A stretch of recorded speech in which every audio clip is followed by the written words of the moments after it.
बिस्मिल्लाहिर्रहमानिर्रहीम। अस्सलामु अलैकुम। हुकूमत ने 200 अरब रुपए के नए टैक्स लगाने की मंजूरी दे दी।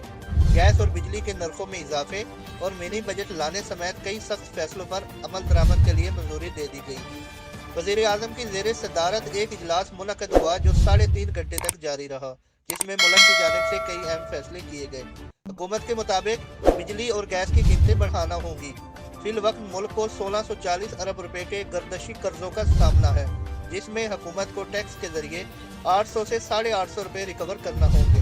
हुकूमत पहले मरहले में बिजली के टैरिफ में 6.5 रुपए फी यूनिट जबकि दूसरे मरहले में 7 रुपए फी यूनिट बढ़ाएगी।